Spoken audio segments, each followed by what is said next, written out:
Esta sesión cubre la introducción a lo que es la semiología y se cubre los elementos de la historia clínica. El objetivo general con estas sesiones es que puedan definir los elementos más importantes de la semiología y también que puedan realizar una anamnesis completa en un paciente adulto. Objetivos más específicos son que puedan enumerar las partes principales de una historia clínica y también que sean capaces de enumerar las características de un síntoma al tomar una anamnesis en una historia clínica. Así que tratemos de definir qué es la semiología médica. La semiología es básicamente la rama de la medicina que busca identificar signos y síntomas para establecer un diagnóstico. Ahora, estos síntomas y estos signos se recogen respectivamente en un interrogatorio y en un examen físico. Dentro de las sesiones teóricas vamos a enfocarnos bastante en el interrogatorio y en la realización correcta de la anamnesis para cada uno de los sistemas, mientras que en las sesiones prácticas de simulación vamos a estudiar cómo realizar un examen físico correcto de cada uno de los sistemas que vamos a cubrir en el tercer año. Evidentemente, existen detalles que debemos cubrir sobre cómo realizar un interrogatorio y la técnica de cómo hablar con el paciente y las formas en las que se realiza un examen físico, la técnica. Eso lo vamos a cubrir en las siguientes sesiones y en el transcurso de todo este tercer año. Así que vamos con esta otra definición. ¿Qué es la historia clínica? Seguramente han escuchado este término en el transcurso de sus 2 primeros años, pero ahora es la hora de definirlo con más exactitud. Esta definición es del Ministerio de Salud Pública y nos dice que la historia clínica es un documento que registra la experiencia médica con el paciente. También es un instrumento imprescindible para el cuidado actual o futuro y para análisis posteriores dentro de un contexto médico legal. Así que las palabras claves aquí son documento. La historia clínica es un documento, ya sea de forma física o electrónica, como van a ver en muchos hospitales. Y también su función es registrar la experiencia médica con el paciente. Vamos a ver que la historia clínica no solo contiene la anamnesis y el examen físico, pero también contiene todas las experiencias médicas que se tengan con el paciente hospitalariamente o en el consultorio. Esto incluye la evolución del paciente en el hospital, los exámenes que se pidieron y el tratamiento. Y por lo tanto, constituye una base de datos. Y esa base de datos es un instrumento muy importante para que se pueda llegar a un diagnóstico y un tratamiento adecuado. Con esto nos referimos al cuidado del paciente. La otra palabra clave es contexto médico legal. Debo decirles que la historia clínica también es un documento legal. Y más aún ahora con la ley de mala práctica clínica, si es que existe una demanda y se va a realizar un peritaje de la atención que se realizó de cierto paciente, van a ir a buscar qué se hizo en la historia clínica. Si es que algo no está registrado en la historia clínica, es como si no hubiera sucedido. Eso es algo que muchas veces les dicen las enfermeras cuando ustedes piden que se administre cierto medicamento, pero no lo registran en la historia clínica. Así que por esas implicaciones legales es muy importante que la historia clínica sea exacta y que contenga información relevante. Ahora, en términos más casuales, ¿qué es la historia clínica? La historia clínica es una conversación con un propósito. A esto me refiero que cuando ustedes están tomando una historia clínica, me refiero a la anamnesis, ustedes realmente están teniendo una conversación con el paciente, pero el propósito es que ustedes obtengan la mayor cantidad de información posible del paciente que les permita llegar a un diagnóstico y un tratamiento adecuado. Por eso lo que pongo acá es que es la base del diagnóstico y plan de tratamiento médico en cada paciente. Ustedes están basando en sus hallazgos de la historia clínica para formular estos diagnósticos y estos planes de tratamiento. Y por eso es muy importante que ustedes realicen una historia clínica adecuada en cada uno de sus pacientes. ¿Qué tipos de historia clínica tenemos? Tenemos realmente una historia clínica orientada y una historia clínica completa. Dentro de la historia clínica completa versus la historia clínica enfocada, tenemos distintos elementos que las diferencian. Principalmente la historia clínica completa es una historia clínica que se va a realizar a pacientes nuevos. Es una historia clínica en la que vamos a tratar de obtener la información más completa y más detallada y puede establecer una base para futuras evaluaciones. Que eso es distinto de una historia clínica enfocada en la que solo nos vamos a enfocar en síntomas o preocupaciones específicas.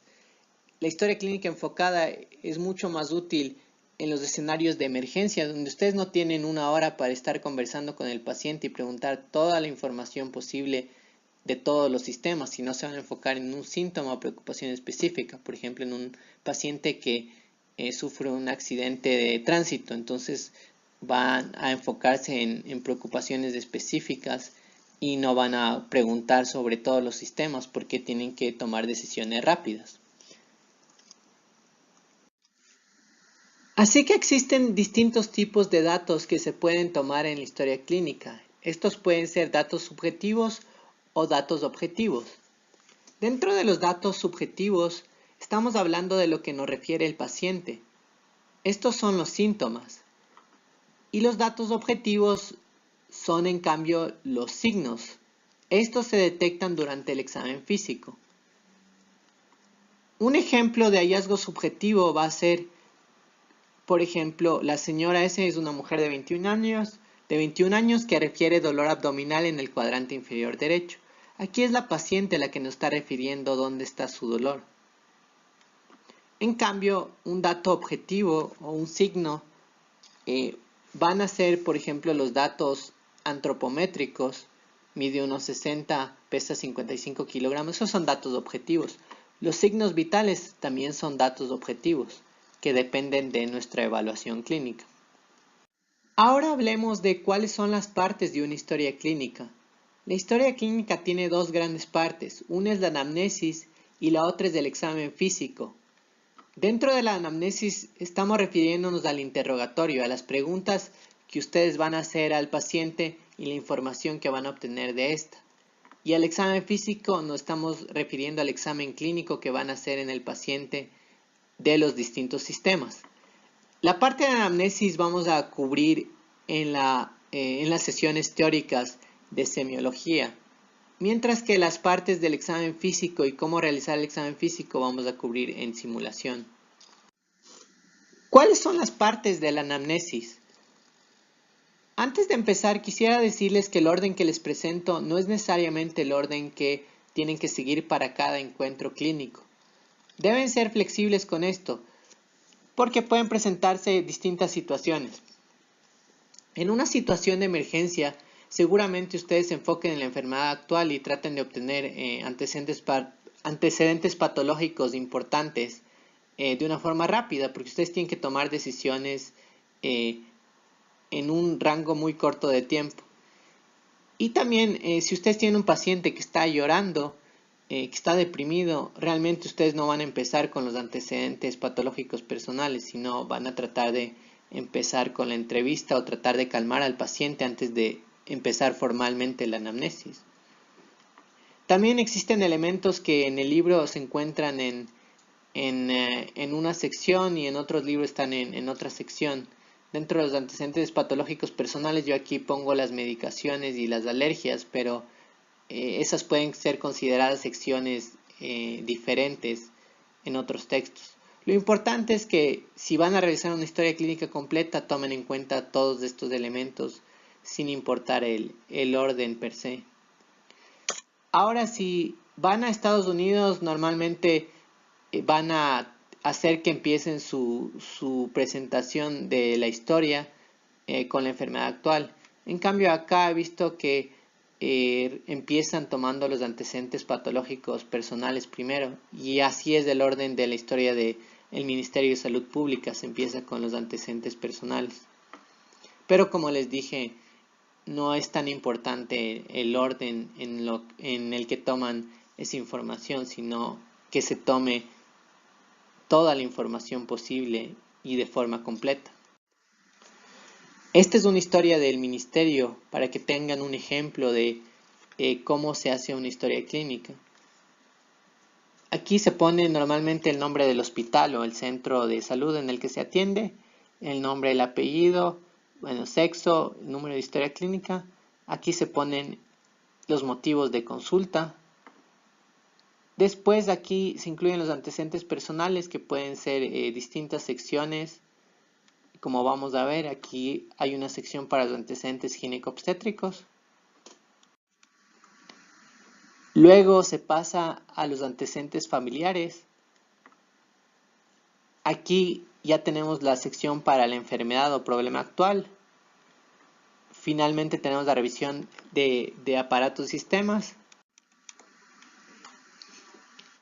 Esta parte ya corresponde a la sección del examen físico, así que aquí van a ir, por ejemplo, los signos vitales, todos los hallazgos que se encuentren en el examen físico y finalmente, como mencioné, la historia clínica les va a permitir llegar a un diagnóstico presuntivo y a un plan de tratamiento.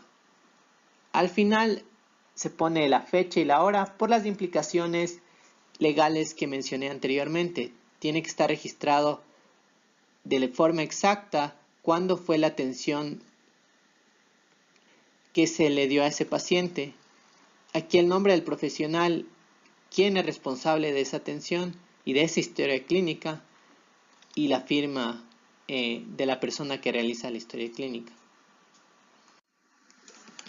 Vamos con la primera sección de la anamnesis, la información inicial. Aquí, como les dije, puede ir la fecha y la hora, lo que se llaman los datos de filiación. Esta es la información general del paciente, sexo, estado civil, edad. Puede estar incluida en la nacionalidad o la zona de residencia.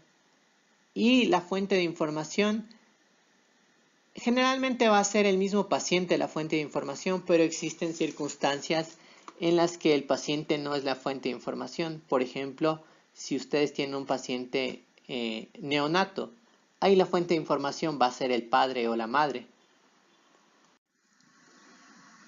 El siguiente elemento de la anamnesis es el motivo de consulta. Realmente el motivo de consulta es la razón o el problema por el que acude el paciente. Aquí tenemos un ejemplo de un paciente con tos. Tos puede ser un motivo de consulta. Otros ejemplos de motivos de consulta pueden ser fiebre, dolor abdominal. Muchas veces los pacientes no tienen un problema específico, pero vienen por un chequeo general o vienen por lo que se llama un chequeo ejecutivo. Esos también pueden ser motivos de consulta. También es importante que sepan que puede haber más de un motivo de consulta. Puede ser que un paciente venga por cefalea, pero también quiera que le den otra receta para un medicamento para la hipertensión, o cambiar sus medicamentos para la hipertensión o para la diabetes. Así que es importante que traten de preguntar específicamente si es que hay más de un motivo de consulta. Porque si el paciente tenía varios motivos de consulta y solo atendieron uno de los motivos, el paciente no va a estar satisfecho con su atención. La enfermedad actual. La enfermedad actual es sin duda una de las partes más importantes de la anamnesis, porque aquí van a tener la clave para el diagnóstico que les dé su paciente. ¿Qué es la enfermedad actual? Es un recuento completo, claro y cronológico de los problemas o el problema que tiene el paciente. Eso está muy ligado al motivo de consulta. Ahora es importante que intenten anotar en las propias palabras del paciente lo que está ocurriendo.